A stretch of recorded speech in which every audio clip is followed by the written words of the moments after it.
Bismillahirrahmanirrahim. Assalamualaikum warahmatullahi wabarakatuh. Alhamdulillahirrabbilalamin. Allahumma sholli ala sayyidina Muhammad wa ala ali sayyidina Muhammad.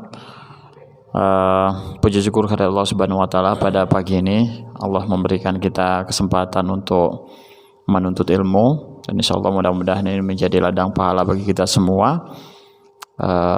Karena waktu ini terus berjalan, dan insya Allah dengan waktu yang diberikan Allah Subhanahu wa taala ini kita betul-betul manfaatkan untuk untuk menuntut ilmu begitu, karena menuntut ilmu itu wajib bagi setiap muslim.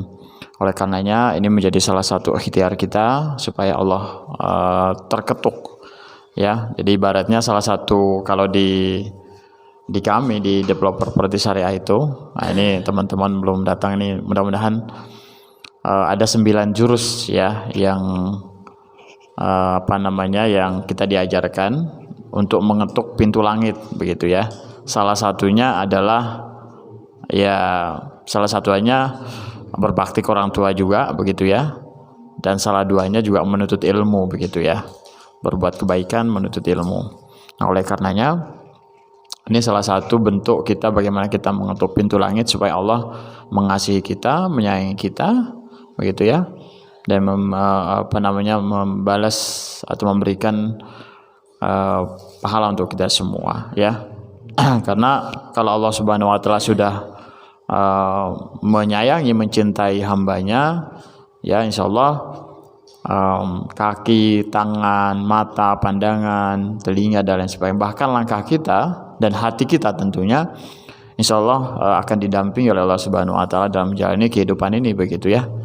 Karena tidak semua makhluknya itu dicintai begitu. Kalau mengasihi, memberikan itu semua ya, tidak memandang lagi agamanya apa begitu. Jadi semua makhluk yang ada di bumi diberikan oleh Allah Subhanahu wa taala, baik makhluk di bumi yang beragama Islam atau tidak, baik kafir, baik muslim begitu ya, baik Yahudi maupun muslim ya, baik yang yang lemah lembut hatinya maupun yang keras begitu ya, baik laki maupun perempuan ya, bahkan semut yang paling kecil, bakteri yang paling kecil pun akan diberikan Allah Subhanahu wa taala begitu. Itu artinya bahwa Allah Subhanahu wa taala sebagai Maha Pemberi, mengasihi. Tapi tidak semua manusia itu diberikan atau dicintai begitu ya. Dicintai. Allah hanya mencintai orang-orang yang dicintainya saja begitu ya. Jadi Allah mengasihi belum tentu mencintai, tapi begitu Allah mencintai seseorang maka Allah juga akan memberi begitu kira-kira. Oleh karenanya kita berdoa semoga kita dicintai Allah Subhanahu wa taala, kita mencintai Allah dan kita juga dicintai Allah Subhanahu wa taala, sehingga dalam kehidupan kita ya kita didampingi Allah Subhanahu wa taala di setiap langkah, setiap apa yang kita inginkan begitu insyaallah. Dan mudah-mudahan antum ada di sini ketika mengikuti kajian ini menambah ilmu antum semuanya ya, menambah keberkahan bagi diri antum semuanya, diri kita semuanya, untuk keluarga, anak-anak kita, dan untuk umat begitu kira-kira. Nah, telah hadir di hadapan kita Ustadz Naim Syukri begitu, dan insyaallah mudah-mudahan nanti ini ngaji properti ketiga ya, kita kita uji coba begitu ya. Alhamdulillah walaupun ini belum tersebar dengan baik ke teman-teman pengusaha, teman-teman developer tentunya, mudah-mudahan kedepannya dengan kita memulainya ini, dan kita juga akan hasil dari kajian kita ini juga akan kita upload di media sosial, di akun resmi kita, dan mudah-mudahan nanti kedepannya teman-teman pengusaha, teman-teman yang lain juga begitu ya, itu bisa hadir di acara kita nanti dan bisa menikmati ini walaupun tidak offline begitu ya. Mudah-mudahan nanti Ustadz Naim nanti bisa mendampingi kita ke depannya ya, dengan kajian-kajian ini, dan tentu kita juga sangat berterima kasih kepada beliau. Mudah-mudahan beliau juga bisa menyediakan waktu untuk hari ini dan untuk berikutnya insyaallah. Itu mungkin yang perlu saya sampaikan sambil kita menunggu nanti teman-teman kita yang datang. Kita mulai saja acara kita, kajian kita pada kali ini dengan tema insyaallah rezeki dijamin Allah Subhanahu wa taala dan tidak akan tertukar begitu. Karena ini penting, karena kalau kita tidak memahami rezeki dengan baik begitu ya, maka ini akan berpengaruh pada sikap kita dalam menghadapi kehidupan begitu ya. Dan nanti beliau coba berikan contoh-contohnya di luar sana. Banyak diantara kita, bahkan kaum muslimin, yang bahkan barangkali wallahu alam ya, barangkali tidak begitu yakin dengan rezeki, padahal itu bagian dari iman begitu ya, atau ragu-ragu dengan konsep rezeki, atau bahkan tidak paham dengan ini, sehingga mereka bersedih ya, mereka gundah begitu ya, mereka cemas dan lain sebagainya begitu. Ini yang menjadikan banyak di luar sana yang kemudian memutuskan hal-hal atau melangkah kepada hal-hal yang kita tidak inginkan begitu ya. Kalau di dunia properti itu karena tidak yakin dengan rezeki dari Allah, mereka melakukan hal-hal yang di luar kepantasan, di luar apa yang diperintahkan Allah Subhanahu wa taala begitu, yaitu menggunakan riba, transaksi batil dan lain sebagainya begitu. Menggunakan yang bukan haknya ya, mengambil hak orang lain begitu ya. Ya, kalau di properti kan tanah tuh, ya mengambil sejengkal demi sejengkal tanahnya orang lain begitu ya, dan seterusnya. Itu mudah di luar sana begitu ya. Nah, kenapa? Karena tidak memahami konsep rezeki. Nah, oleh karenanya nanti beliau juga akan menjelaskan ini dari A to Z, dan kalau misalnya konsep ini tidak bisa selesai hari ini, barangkali mungkin bisa dilanjutkan di pertemuan berikutnya, insyaallah begitu. Itu pengantar dari kami kepada Ustaz Naim, kami persilahkan. Monggo Ustaz. Bismillahirrahmanirrahim. Assalamualaikum warahmatullahi wabarakatuh. Alhamdulillahi rabbil alamin, wa bihi nasta'inu ala umuri dunya waddin. Wassalatu wassalamu ala asyrafil anbiya'i wal mursalin wa ala alihi wa sahbihi wa man tabi'ahum bi ihsanin ila yaumiddin. Asyhadu an la ilaha illallah wahdahu la syarikalah al-malikul haqqul mubin, wa asyhadu anna Muhammadan abduhu wa rasuluh shadiqul wa'dil amin, amma ba'du. Alhamdulillah, panjatan, puja dan puji syukur kita haturkan kepada Allah Subhanahu wa taala, di mana dengan nikmat yang telah Allah berikan kepada kita, sehingga Allah ringankan kaki kita untuk menuntut ilmu yang merupakan itu suatu kewajiban. Sebagaimana dalam sabdanya, talabul ilmi faridatun ala kulli muslimin. Mencari ilmu itu hukumnya wajib atas setiap orang muslim dan juga muslimah.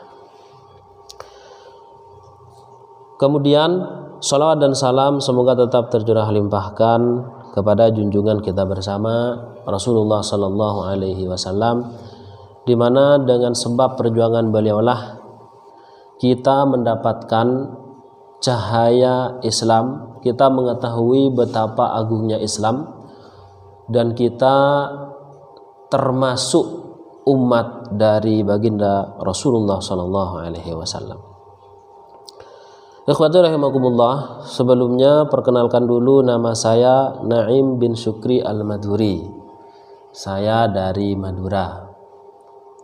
Baik, ikhwati rahimakumullah, pada kali ini kita akan membahas satu pembahasan. Bahasan ini sebenarnya orang-orang sudah paham semua ya tentang rizki itu. Hanya saja karena rizki ini sebagaimana tadi disampaikan oleh beliau, itu termasuk keimanan yang harus kita yakini begitu. Dan memang semuanya sudah ditentukan oleh Allah Subhanahu wa taala. Mau itu orang katanya tadi kafir, mau orang beriman, bahkan hewan sekalipun, semuanya sudah dijamin rizkinya. Lalu apakah kemudian seorang itu akan berpangku tangan, atau dia akan mengejar sekuat tenaga? Makanya di sini kita akan membahas dengan tema rizki dijamin oleh Allah Subhanahu wa taala dan tidak akan pernah tertukar. Baik.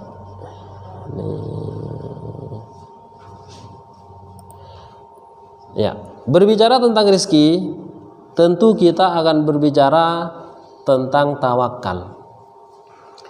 Karena banyak sekali orang yang memahami konsep rizki itu lalu kemudian dia tawakal, tidak berpangku tangan, tidak berusaha, sehingga bisa jadi dia akan menyalahi konsep dari rizki itu sendiri. Waalaikumsalam. Monggo. Silakan. Kita nggak salah juga. Monggo. Alhamdulillah.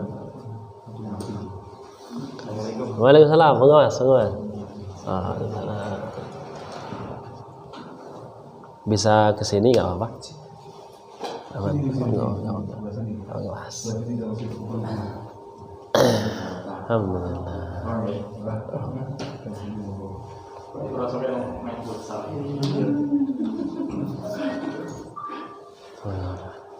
Ahlan wa sahlan kepada yang baru datang.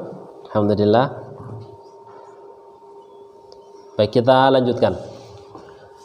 Jadi terkait masalah rizki itu memang banyak orang yang salah faham. Ada yang kemudian dalam tanda kutip dia bertawakal, lalu kemudian dia tidak mau berusaha. Ada orang yang justru tidak tawakal, usaha doang. Jadi usaha saja, tidak mau bertawakal. Yang harus dipahami, pertama, generasi pertama umat Islam benar-benar memahami makna tawakal kepada Allah. Beda dengan umat-umat berikutnya yang seringkali memahaminya itu berbeda dengan pemahaman para sahabat atau tabi'in dan atba'ut tabi'in. Mereka bertawakal kepada Allah dengan tawakal yang sebenar-benarnya. Nanti kita akan lihat apakah tawakal itu harus berpangku tangan atau bagaimana, atau ada pemahaman yang lain. Oleh karenanya mereka senantiasa sanggup menyelesaikan berbagai kesulitan yang dihadapi. Mereka sudah tidak memahami makna tawakal yang sebenarnya itu kala umat sekarang. Nanti kita akan tunjukkan juga bukti-bukti bahwa mereka sudah tidak tawakal lagi, sehingga tawakal hanya menjadi perkataan kosong tanpa ada kenyataannya dalam kehidupan mereka. Karena ini mungkin ucapannya mudah ya, akan tapi prakteknya agak susah begitu. Terutama mereka-mereka yang menghadapi permasalahan himpitan ekonomi dalam kehidupan begitu. Seringkali mereka tidak tawakal gitu, bahkan akan berontak terhadap keputusan Allah Subhanahu wa ta'ala. Kenapa hal itu bisa terjadi? Kaum muslimin sekarang ini sudah kerasukan faham materialisme yang menjadikan materi itu sandaran, menjadikan materi itu nomor satu, tidak yang lainnya. Padahal pemahaman materialisme ini adalah pemahaman yang keliru. Kalau materi, ya jelas kita butuh materi, ya kan? Makanan, terus kemudian pakaian, tempat tinggal, itu semuanya adalah materi. Tapi kalau materialisme, suatu faham yang menjadikan materi itu adalah pondasi. Dan paham yang terkenal dalam masalah materialisme itu adalah orang-orang ateis. Nah, ateis itu memang sandaran utamanya adalah materi. Sehingga mereka itu tidak mempercayai hal-hal yang gaib, semua harus ke materi gitu. Sampai manusia pun itu berasal dari materi juga, dari materi yang lain, dari monyet lah, kemudian jadi manusia berubah sampai jadi manusia gitu. Ada konspirasi yang baru lagi bahwa manusia itu dari ikan katanya, dari ikan terus berubah jadi apa, terus sampai jadi manusia gitu. Tapi itu pun kan masih konspirasi. Jadi mereka itu menderita penyakit sempit pandangan serta pendek pikiran. Kenapa hal itu? Disebabkan pemahaman makna tawakal yang salah. Sehingga pemahaman tawakal yang salah dari kaum muslimin ini sekarang menjadi dua kelompok besar. Jadi tawakal itu salah faham dalam memahaminya, sehingga muncul dua kelompok yang besar. Pertama, Tawakal berarti terikat dengan hukum sebab musabab. Tawakal berarti melepaskan diri dari hukum sebab musabab. Yang pertama, tawakalnya dengan cara kerja terus, kerja. Kemudian yang kedua, tidak kerja sama sekali. Wes dia mengharapkan emas turun dari langit. Mengharapkan tiba-tiba ada orang yang ngasih mobil Fortuner gitu misalnya. Jadi ada dua kubu ini kalau kita lihat fakta yang ada zaman sekarang ini. Kita lihat ya, bahas satu-satu. Yang pertama, tawakal yang diartikan, dan ini juga salah ya, terikat dengan hukum sebab musabab.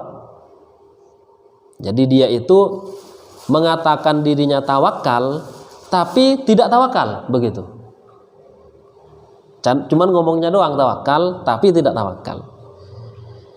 Apakah kemudian mereka omong kosong? Tidak, bahkan bisa jadi mereka itu berdalil juga. Dalam sebuah hadis terkenal, Rasul pernah bersabda, "Aqilha wa tawakkal."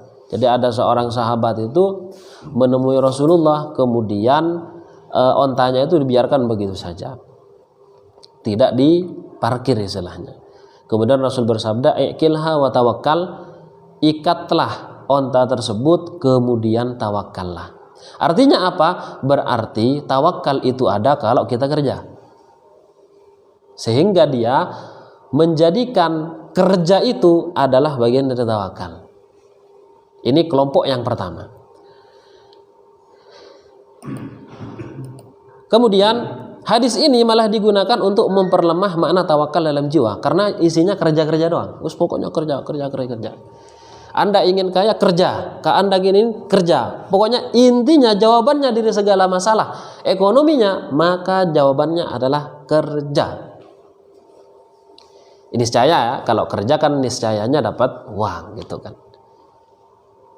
Jadi makna tawakalnya itu hilang. Ini makna yang pertama, dan ini yang paling banyak. Akibatnya himmah dan azimah kaum muslimin itu menjadi turun. Kenapa? Sebab himmahnya tertuju, himmah itu keinginan yang kuat, azimah itu keinginan yang kuat, hanya tertuju pada masalah etos kerja itu tadi. Padahal himmah, keinginan yang kuat, azimah yang kuat bagi seorang muslim itu seharusnya apa? Seharusnya untuk menggapai ridha Allah SWT. Tapi ini tidak, sudah, karena berlandaskan pada sebuah hadis dengan memahaminya secara keliru, bahwa tawakal itu ada disebabkan adanya pekerjaan gitu. Ini model yang pertama. Kemudian pandangan kehidupannya menjadi sempit dan akan merasa lemah. Kemampuannya terbatas dan tidak mampu melakukan apapun di luar kemampuannya. Karena dia itu hanya mengartikan tawakal itu akan ada tawakal itu setelah dia kerja. Begitu. Secara hadis betul hadisnya bahwa kita kerja dulu, silahkan, setelah itu tawakal aja. Yang penting ikhtiar, baru setelah itu tawakal. Cuman masalahnya itu kerjanya yang kemudian diunggulkan, tawakalnya belakangan. Ini model yang pertama dan ini yang cukup banyak. Model yang kedua ini jarang, apalagi di zaman sekarang. Yaitu apa? Melepaskan hukum sebab musabab. Jadi dia nggak mau kerja, maunya tawakal aja kepada Allah. Nanti tiba-tiba ada orang yang ngasih uang, ngasih mobil dan yang lainnya, atau bahkan dia nunggu hujan emas dan begitu. Nah, tawakal yang kedua ini ada tawakal yang difahami identik dengan pasrah secara total kepada kehendak Allah Subhanahu wa taala. Kalau ditanyakan berarti apakah salah kalau kita pasrah secara total kepada Allah? Tidak salah. Bahkan itu sikap seorang muslim seharusnya. Dia pasrah total kepada Allah Subhanahu wa taala. Cuman masalahnya akan menjadi salah ketika dia memahami seperti ini lalu kemudian sebab musababnya tidak dilakukan. Kerja tadi itu tidak dilakukan. Usahanya itu tadi dibiarkan. Wes pokoknya tawakal saja. Ini model yang kedua. Sebagaimana hadis lengkap tentang orang Arab Badui yang membawa seekor unta. Ini kisahnya, ada sebuah hadis ini Ada seorang laki-laki datang kepada Rasulullah sambil meninggalkan unta tunggangannya seraya berkata, "Aku lepas untaku dan aku bertawakal." Jadi dia lepaskan setelah itu saya tawakal kepada Allah. Jadi dia enggak ikhtiar untuk menjaga ontanya agar tidak kabur, tidak lari, dia biarkan saja lalu kemudian tawakal. Baru kemudian Rasulullah negur, "Kamu ini seharusnya diikat dulu baru tawakal." Begitu. Hadisnya ini satu, yang tadi itu yang di awal itu penggalan dari hadis ini. Ikilha wa tawakkal, ikatlah untamu dan bertawakal. Begitu. Nah, yang berikutnya, sebagaimana orang-orang yang hidup di zaman Umar bin Khattab yang kerjanya hanya berdiam di masjid. Makanya pernah satu ketika itu ada seorang pemuda, dia itu melaksanakan sholat duha seperti sekarang ini. Dia sholat duha dan itu ternyata berhari-hari di Masjid Nabawi. Umar lihat itu sehari dua hari kok masih begini. Akhirnya didatangi, "Mas, sampai ini enggak kerja kok di masjid terus? Ibadah kira-kira jelek apa tidak? Satu ibadah jelek enggak? Bagus itu. Kemudian terus makannya gimana?" kata Umar. Orang itu mengatakan, "Saya ditanggung saudaraku. Jadi setiap pagi saudaraku ngirim, siang dan juga malam itu ngirim makanan." Lalu akhirnya Umar tidak setuju. Jadi kalau ada seorang muslim mempunyai mental seperti ini, lalu akhirnya Umar pulang atau ke Baitul Mal, ngambil cangkul ini dikasihkan nih, silakan ambil, kerja sana, nyari ladang, cangkul itu ladang, nanam apa kayak gitu. Sehingga dari situ kemudian kamu akan mendapatkan harta, tidak tergantung pada orang lain. Begitu. Nah, jadi ini juga salah gitu kan. Tawakal tapi sehingga membuat seperti ini salah juga. Umar pernah menanyakan tentang kehidupan mereka. Lanjut. Maka mereka pun menjawab, "Kami ini orang-orang yang bertawakal."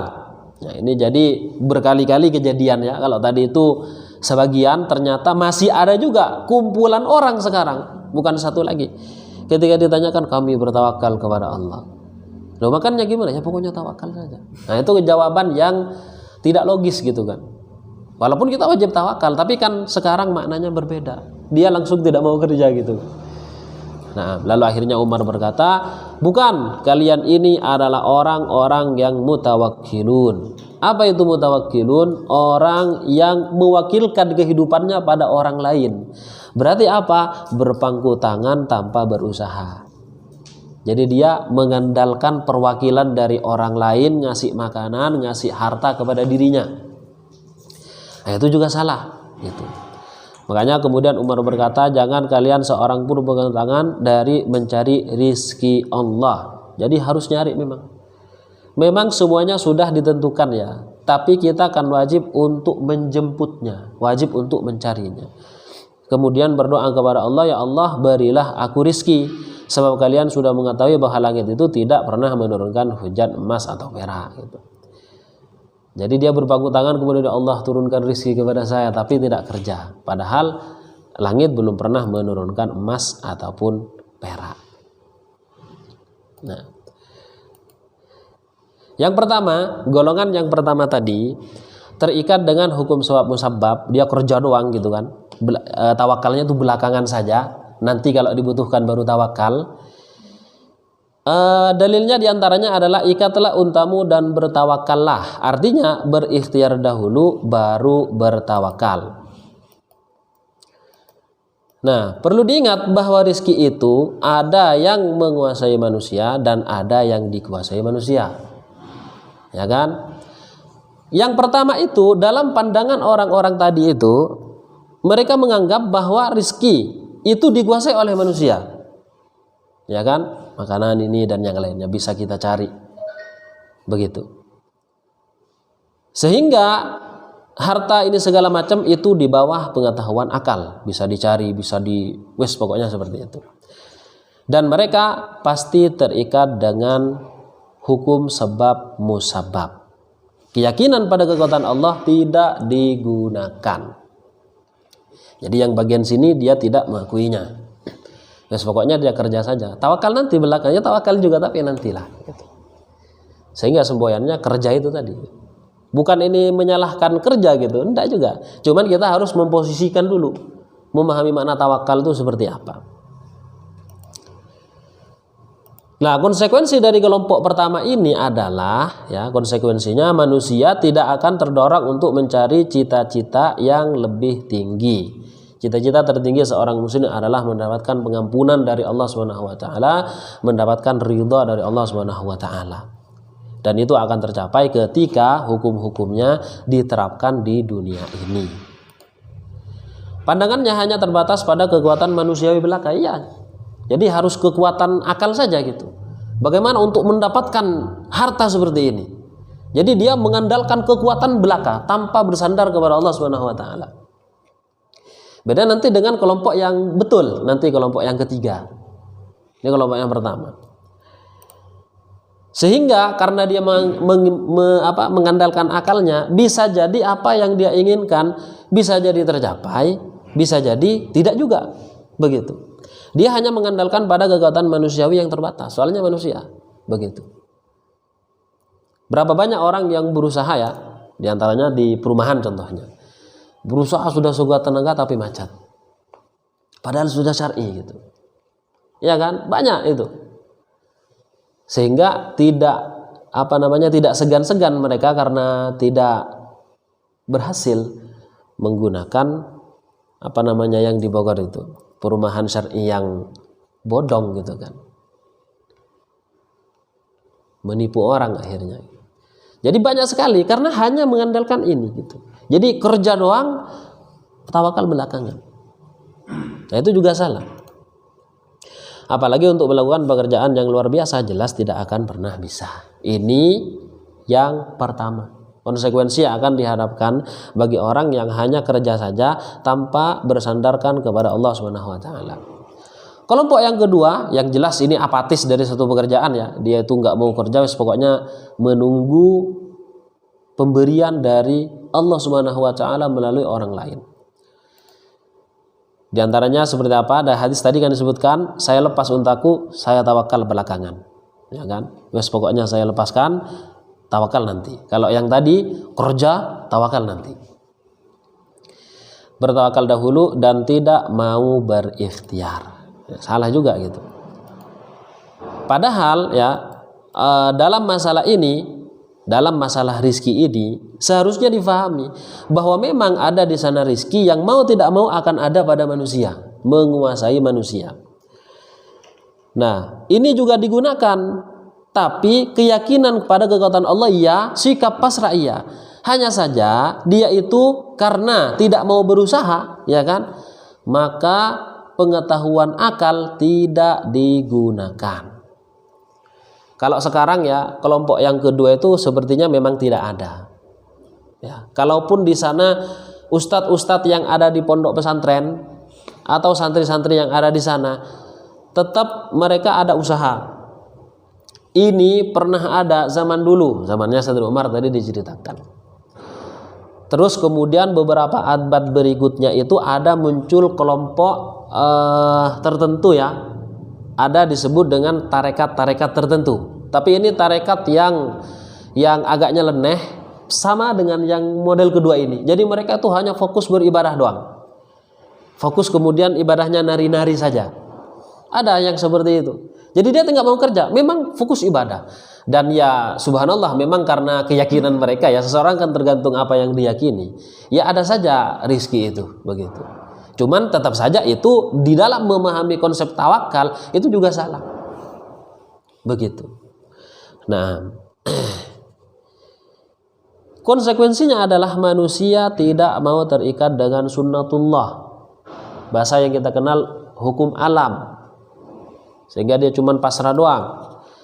Dan tentu dia tidak mau berusaha dan berikhtiar, hanya mengandalkan sikap pasrah pada kehendak Allah Subhanahu wa taala. Sehingga kesimpulannya hidupnya seperti bulu, ya, yang diterbangkan oleh angin atau daun yang diterbangkan oleh angin, tidak mempunyai semangat dan cita-cita dalam hidupnya. Ya wes, pokoknya pasrah doang gitu. Nah, ini juga salah, ya. Jadi ada dua hal yang dua kelompok yang dia itu adalah tidak dibenarkan. Nah, yang ketiga, seharusnya tawakal ini yang difahami oleh orang muslim ini yang nomor 3 ini. Tidak kerja saja tawakal nanti belakangan, kalau perlu bahkan dibuang gitu. Atau wes tawakal wes kerja itu sampingan. Kalau perlu gak usah kerja, wes tawakal kepada Allah. Itu juga salah. Nah, yang ketiga ini yang seharusnya dimiliki oleh mental kaum muslimin. Tawakal sebagai penyangga utama kehidupan. Tawakal sebelum, selama, dan sesudah berikhtiar. Ibarat kita, kalau dulu ya yang sudah menikah itu kan ada usaha untuk kalau yang belum sebagai ilmu gitu. Ada usaha mesti dari awal kita sudah berikhtiar. Dan tentu tawakal sejak awal. Ya Allah, saya meminta kepada Engkau untuk diberikan jodoh yang solehah misalnya. Dari awal sudah tawakal, kemudian dia pasti berikhtiar. Mas, ada kenalan akhwat nggak yang solihah, yang agamanya kuat? Tapi ada ikhtiar kan? Tapi dia juga tawakal kalau misalkan nanti tidak sesuai harapan yang datang pada kita dengan kriteria tertentu, yang penting solihah begitu. Setelah nanti didapat, ya kan? Itu juga tawakal juga. Begitu ya, sudah tawakal kepada Allah. Tapi ikhtiar juga dilaksanakan. Jadi tawakal itu baik itu sebelum ikhtiar, sedang ikhtiar, atau setelah ikhtiar, sebelum kerja, sedang kerja, atau setelah kerja, maka itu tawakal. Itu seharusnya, karena memang tawakal konsepnya begitu. Bukan kerja dulu, nanti belakangan tawakalnya. Nah, kenapa Rasulullah tadi kok berbicara seperti itu, bersabda, usaha dulu baru tawakal? Perlu diingat, mad'u ya, orang yang didakwahi oleh Rasulullah atau mukhatab, orang yang dia diajak bicara oleh Rasulullah. Tadi itu ceritanya adalah orang Badui.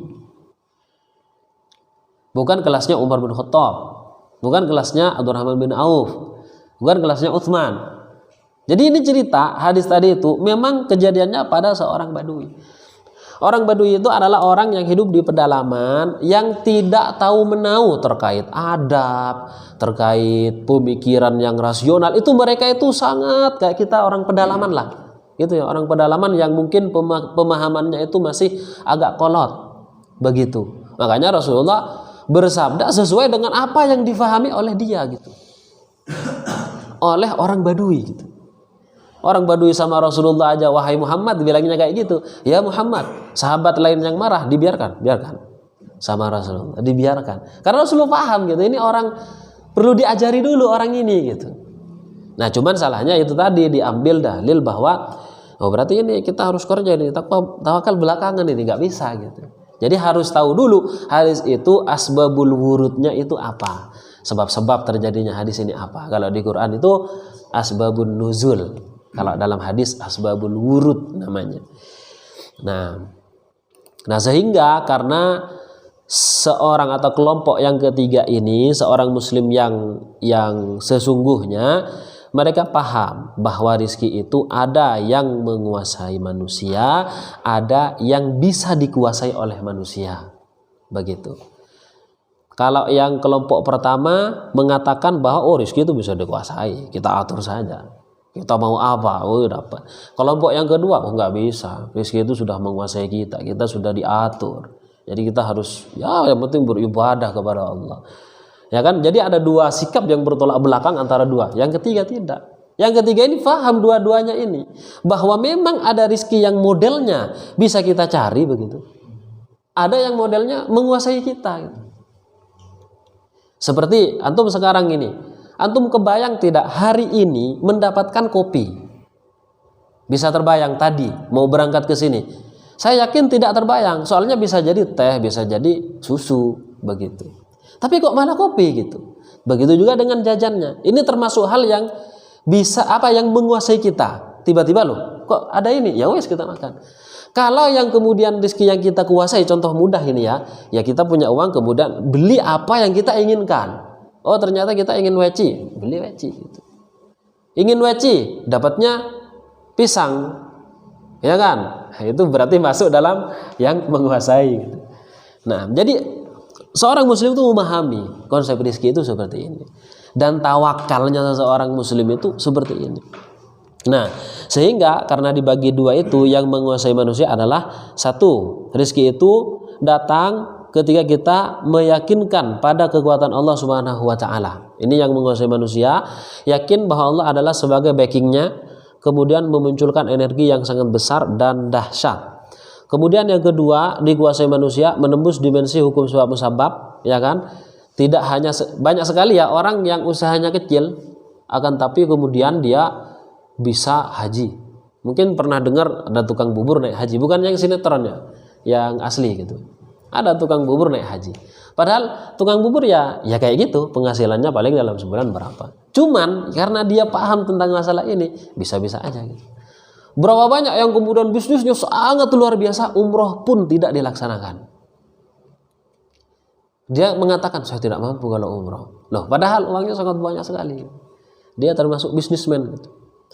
Nah, kemudian memunculkan konsekuensi terhadap akal manusia. Ya, karena dia memahami bahwa rizki itu bisa di antara rizki bisa digapai, sehingga dia menggunakan akalnya juga ikut campur dalam mengurusi masalah rizki. Bukan kemudian pasrah total seperti kelompok yang pertama atau kelompok yang kedua, yang cuman mengandalkan pekerjaan. Konsekuensi terhadap akal manusia. Jika manusia menginginkan Allah sebagai backingnya, misi hidupnya harus selaras dengan misi kehidupan yang telah ditetapkan oleh Allah Subhanahu wa taala. Jadi kalau seorang manusia itu kehidupannya dia ingin bahagia, selalu dilindungi, backingnya itu dilindungi ya, dilindungi oleh Allah Subhanahu wa taala, maka dia menjalani kehidupannya sesuai dengan ketetapan dari Allah. Tawakalnya juga sesuai dari apa yang telah ditetapkan oleh Allah. Dalam menjalani misi hidupnya, manusia harus senantiasa terikat pada syariat Allah. Kemudian yang ketiga, dalam melangkahkan kakinya, manusia harus senantiasa memperhitungkan sunnatullah. Konsekuensi dari perbuatan ini apa? Akibatnya kalau saya melakukan ini apa gitu. Jadi kalau yang kelompok ketiga kan begitu ya, akal itu juga dipakai, tapi tawakal juga dipakai secara bersamaan. Tentu ada konsekuensinya. Jadi ketika tawakal, ini diantara konsekuensinya ya. Terus kemudian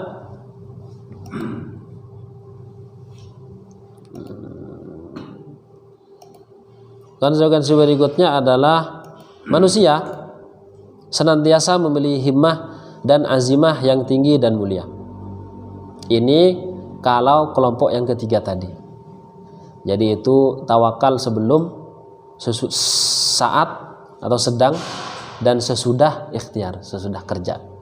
Jadi tawakal terus berjalan sehingga dia itu akan mempunyai himmah dan azimah yang tinggi dan mulia untuk menggapai ridha Allah, untuk menerapkan hukum Allah, untuk membumikan ketentuan-ketentuan yang telah Allah tetapkan.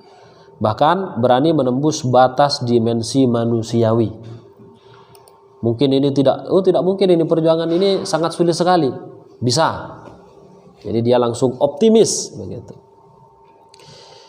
Kemudian senantiasa bersemangat, pemberani, dan tidak mudah putus asa. Betul. Jadi kalau kita lihat pada sahabat-sahabat yang kaya luar biasa ya, seperti Abdurrahman bin Auf atau Utsman bin Affan atau Abu Bakar, karena beliau juga seorang saudagar. Itu mentalnya seperti ini, tidak pernah putus asa. Dan konsekuensinya tentunya hidupnya senantiasa terikat dengan syariat Allah Subhanahu wa taala. Nah, dalilnya apa? Bagi kelompok yang ketiga ini yang sesuai dengan ketentuan dalam masalah tawakal itu sendiri, ini tidak terbaca di sini ya. Sesungguhnya orang-orang yang beriman ialah mereka yang bila disebut nama Allah gemetarlah hati mereka, dan apabila dibacakan ayatnya wa idza tuliyat ayatuhu zadatuhum imana, bertambahlah iman mereka, dan hanya kepada Tuhan mereka lah mereka bertawakal. Jadi tawakal itu dari semua sisi itu masuk. Dialah Allah yang tidak ada Tuhan selain Dia, dan hendaklah orang yang mukmin bertawakal hanya kepada Allah saja. Ini dalil bahwa seorang itu harus tawakal dalam setiap keadaan. Ada juga sebuah hadis Nabi ya, ada 70.000 orang dari umatku nanti mereka akan masuk surga tanpa hisab. Mereka adalah orang-orang yang tidak mencuri-curi, yang tidak melepas burung sebelum bepergiannya. Ini apa namanya? Tatoyur ya. Tatoyur itu dia menganggap hari tertentu, kondisi tertentu itu ada sialnya atau ada keberuntungannya. Dan itu dilarang gitu. Sebab apa? Kalau dia itu tatoyur ini seperti orang jahiliyah dulu, kalau mau bepergian dia ngelepas burung. Kalau burungnya pergi ke kanan, berarti itu baik, silakan lanjutkan. Kalau burungnya pergi ke kiri, maka itu tidak baik, pertanda buruk, dia harus menggagalkan. Kalau burungnya muter-muter, maka orang yang akan musafir itu, yang akan bepergian, alamat mati kalau melanjutkan perjalanan. Itu tatoyur. Itu makanya dilarang juga. Berarti orang ini kan nggak tawakal. Seharusnya kalau dia ingin melakukan suatu keperluan, hajat, ingin kerja, mas lakukan saja gitu kan. Bukan karena masalah-masalah seperti ini. Kemudian yang tidak membakar dirinya dengan besi panas, dengan kepercayaan bahwa itu tidak akan menghilangkan penyakitnya. Ya, jadi dulu ada itu pengobatan namanya kai, kaf, ya dan hamzah, kai. Jadi itu kalau misalkan luka itu langsung dinyes menggunakan besi panas begitu. Nah itu sebenarnya tidak boleh ya, karena mengancam pada jiwa seseorang. Dalam hadis ini begitu. Dan orang yang bertawakal kepada Rabb-Nya. Jadi mereka itu akan masuk surga tanpa hisab. Di antara orang yang masuk surga tanpa hisab adalah orang-orang yang bertawakal. Makanya tawakal itu memang dari awal sampai akhir ya tawakal itu. Kemudian seandainya saja engkau bertawakal kepada Allah dengan sebenar-benarnya tawakal, pasti Allah akan memberimu rezeki seperti halnya burung diberi rezeki. Pagi hari mereka pergi dengan perut kosong, namun sore hari kembali dengan perut penuh. Jadi Rasulullah menggambarkan bahwa kalau kalian benar-benar bertakwa, kalian akan dikasih rezeki oleh Allah seperti halnya burung. Berarti Rasulullah akan mengandaikan kepada burung ya. Kita berarti harus mencontoh apa yang dilakukan oleh burung. Sebab dicontohkan langsung oleh Nabi. Burung itu dari di pagi hari dia itu lapar.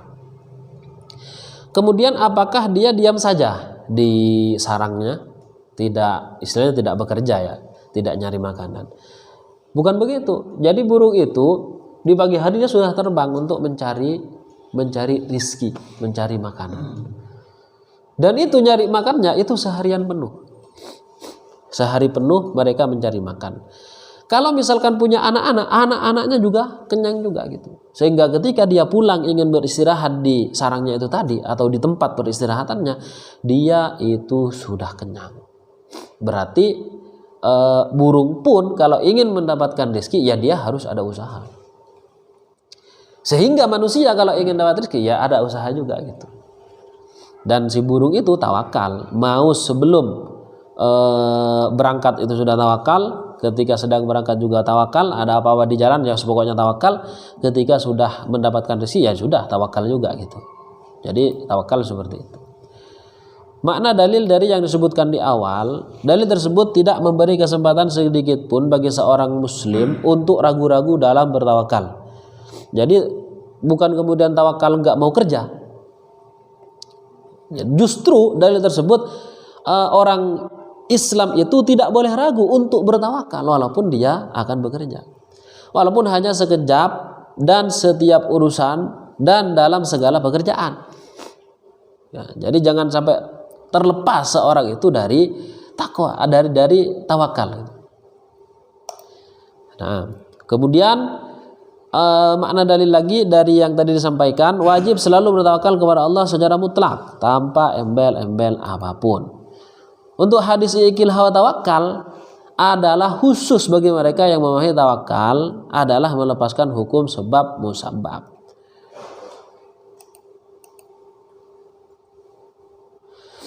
Contoh,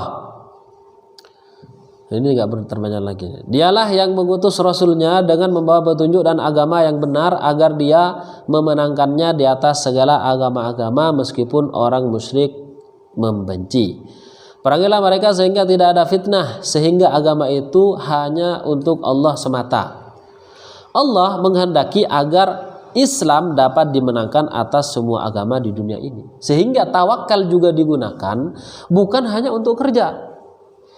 Tawakal itu juga digunakan, bahkan ini yang paling penting, untuk dakwah ini.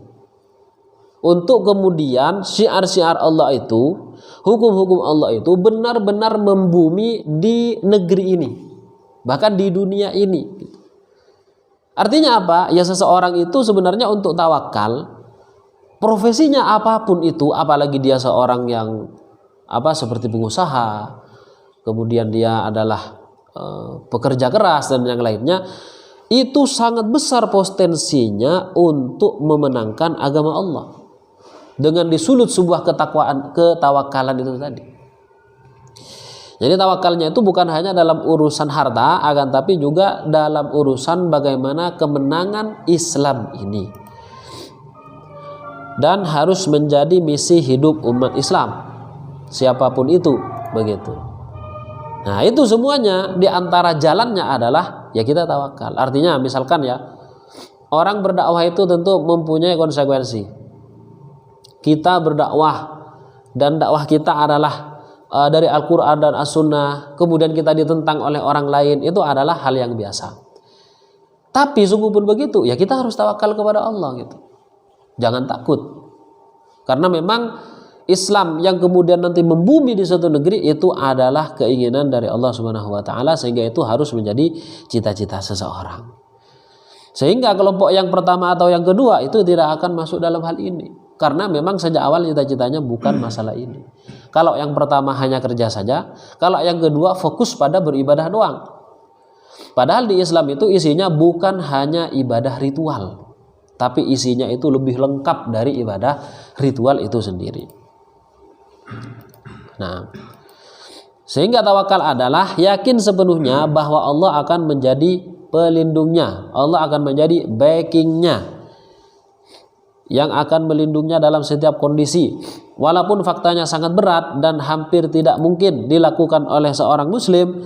Tapi karena dia tawakal, tetap optimis dan bersemangat serta pantang menyerah. Dan buah dari tawakalnya adalah tentu terikat dengan hukum syara. Jadi kalau orang namanya tawakal, ya pasti dia akan terus berikat atau bertaqayyud dengan hukum syariat. Karena tidak mungkin seorang tawakal kepada Allah Subhanahu wa taala, walaupun model yang ketiga itu kemudian dia tidak terikat dengan hukum syarat. Itu tidak mungkin. Jadi harus terikat kepada hukum syarat. Nah, sementara kalau kelompok yang satu kedua itu bisa jadi tidak terikat kepada syariat, hanya saja terikat dengan sebagian syariat. Begitu. Bagaimana tuntunan dari Rasulullah SAW untuk mewujudkan cita-cita tersebut mengikuti tahapan dakwah sebagaimana telah dicontohkan oleh Rasulullah. Salah satu tahapannya adalah marhalah taskif wat takwin, pembinaan dan pengkaderan. Jadi seseorang itu apakah dia ustadz atau tidak, ketika dia sudah dari awal mengatakan dirinya seorang muslim, berarti dia sudah berkomitmen untuk membina umat, ya kan? Dia mempunyai ilmu sedikit, dia ajarkan kepada orang yang mungkin di bawahnya dari sisi keilmuan. Terus seperti itu, sehingga terbentuklah suatu kelompok. Nah, dengan adanya itu nanti akan menuju bahwa perubahan yang seharusnya memang niscaya, yaitu perubahan menuju diterapkannya hukum-hukum Allah di dunia ini. Bagaimana menghasilkan kader yang benar-benar handal? Harus terikat dengan sunnatullah. Terikat dengan sunnatullah adalah bagaimana metode pembentukan seorang pengemban dakwah yang handal. Bagaimana metode pembangkitan penyadaran dan pembentukan pemahaman yang baik. Bagaimana metode pembentukan skill atau keterampilan berdakwah yang baik. Bisa jadi berhasil, bisa jadi tidak berhasil. Kalau berhasil bersyukur, kalau gagal tidak mudah putus asa. Tawakal juga akhirnya gitu kan. Jadi tetap berdakwah itu harus ada tawakalnya. Bahkan juga dalam masalah rizki sama gitu. Nah, sebagai penutup dari sesi pertama, Allah Subhanahu wa taala berfirman yang artinya orang-orang yang menaati Allah dan Rasul-Nya, yang kepada mereka ada orang-orang yang mengatakan, sesungguhnya manusia telah mengumpulkan pasukan untuk menyerang kamu, karena itu takutlah kepada mereka. Maka perkataan itu menambah keimanan mereka, dan mereka menjawab, cukuplah Allah menjadi penolong kami, dan Allah adalah sebaik-baik pelindung. Jadi dari kesimpulan yang kita bahas ini adalah kaum muslimin itu ada 3. Yang pertama, dalam memandang masalah rizki ini, ada yang kemudian dia itu kerja, tawakal belakangan. Dia mengandalkan akalnya di dalam mengolah bisnisnya. Dia mengandalkan kemampuannya dan juga mengandalkan karyawan-karyawannya untuk menghasilkan keuntungan sebesar-besarnya. Kemudian tawakal itu dia tidak perhatikan, atau diperhatikan tapi belakangan. Begitu. Ini kelompok pertama, dan ini salah, keliru. Kelompok yang kedua adalah orang-orang yang dia mendahulukan tawakal, lalu kemudian ikhtiar belakangan, atau kalau perlu tidak ikhtiar sama sekali. Seperti kelompok-kelompok tarekat-tarekat yang menyimpang, yang dia hanya zikir saja kepada Allah tanpa kemudian ada ikhtiar dalam masalah kehidupan sehari-harinya. Sementara yang ketiga ini adalah tidak yang pertama dan juga tidak yang kedua. Dia itu sebelum bekerja sudah tawakal, di saat bekerja sudah tawakal, setelah bekerja apa yang dia dapatkan dan yang lainnya itu juga tawakal. Hubungannya dengan hal ini adalah dalam berdakwah. Karena seorang muslim itu tidak mungkin hanya menggunakan tawakal ini dalam masalah rizki. Seorang muslim itu wajib untuk memberikan cahaya, memberikan ilmu, menularkan pengetahuannya kepada saudara muslim yang lainnya. Dan itu mustahil ada seorang muslim diam saja. Dia misalkan tahu tentang rukun-rukun sholat, ada orang melaksanakan sholat, rukunnya tidak dilakukan, kemudian dia diam saja. Tidak ada seorang muslim yang begitu. Dia akan menegur gitu kan. Kalau misalkan tidak diterima, dia tetap ya sudah, yang penting ini adalah dakwah saya. Tetap dia tawakal, diterima dia bersyukur, dan tetap bertawakal juga begitu. Jadi seperti ini tentang masalah tawakal yang kaitannya dengan masalah rizki. Baik, alhamdulillah untuk sesi pertama sudah selesai. Istirahat sebentar, nanti mulai lagi. Kita diskusi apa? Baik. Alhamdulillahirrahmanirrahim.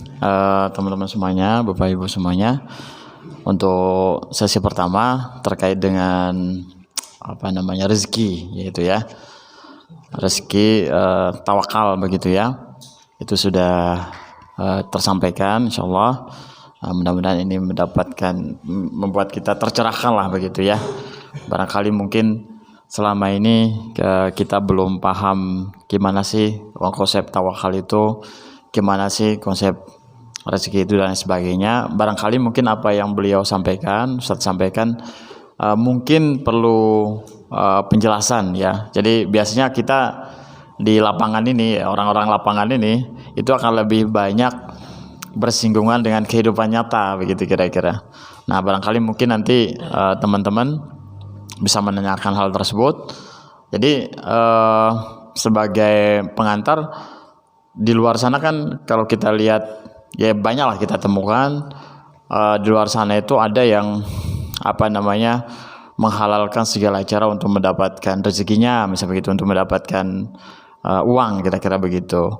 Bahkan lebih jauh lagi, pernah saya lihat Ustadz di di media sosial itu, bahkan ada seorang ibu-ibu begitu kira-kira, seorang ibu-ibu yang single parent begitu ya, punya anak begitu ya.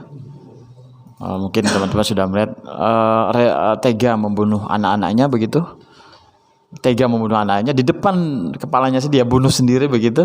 Alasannya barangkali menurut kita sederhana ya, tapi kita nggak menyelami tuh apa sebetulnya alasannya. Terkait dengan konsep tawakal rezeki juga begitu, bahwa dia membunuh itu karena khawatir tidak ada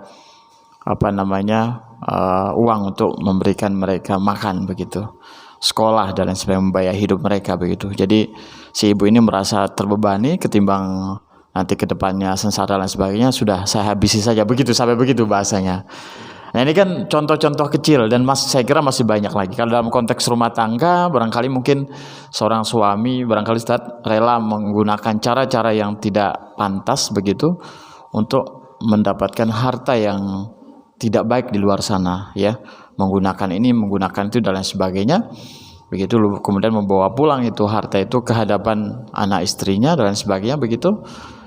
Nah itu juga barangkali mungkin itu salah satu fakta begitu. Nah kita yang bisnis itu juga yang hampir sama. Kalau tadi rumah tangga, kalau kita bisnis juga kadang-kadang juga kita terpengaruh saat begitu. Jadi ada keuntungan yang lebih besar begitu ya, lalu kemudian ada keuntungan lebih kecil, tapi yang lebih besar itu caranya lebih simpel misalnya begitu. Tapi eman kalau kita dilakukan misalnya begitu, tapi caranya nggak benar nih, gimana begitu kan. Jadi sampai-sampai ada istilah kalau teman-teman itu guyonan kalau di lapangan itu imannya ya kuat tapi imronnya gak kuat begitu. Artinya maksudnya begini, maksudnya kadang-kadang di luar sana iman kita ya kuat, tapi begitu kita dihadapkan pada kondisi-kondisi tertentu, kita akhirnya ya dalam kutip barangkali terpaksa melakukan itu begitu. Ini salah satu kondisi di luar sana. Nah itu pengantar dari kami. Barangkali mungkin teman-teman nanti boleh bertanya gitu ya. Nanti Ustadz semampu beliau nanti bisa menjawab supaya apa? Supaya kita dalam mencari rezeki, mengurus rumah tangga, menjalani kehidupan dan lain sebagainya, itu kita juga berada di rel yang tadi dijelaskan, sesuai dengan rel apa yang ditetapkan oleh Allah Subhanahu wa taala begitu. Kita khawatir jangan-jangan kita salah begitu kan. Alhamdulillah kita diingatin sama Ustadz nih. Insyaallah mudah-mudahan bisa mendampingi kita. Silakan teman-teman semuanya, Bapak Ibu, kalau misalnya ada yang mau ditanyakan, nyantai saja, silakan ditanyakan. Saya bantu untuk moderatori, nanti Ustadz Naim nanti boleh menjawab pertanyaan-pertanyaan kita begitu untuk sesi pertama. Sesi kedua ada lagi ya? Ada 5. Oh, ada 5. Ya mudah-mudahan bisa menemani kita lah. Nanti kita sampai jam 11 mudah-mudahan.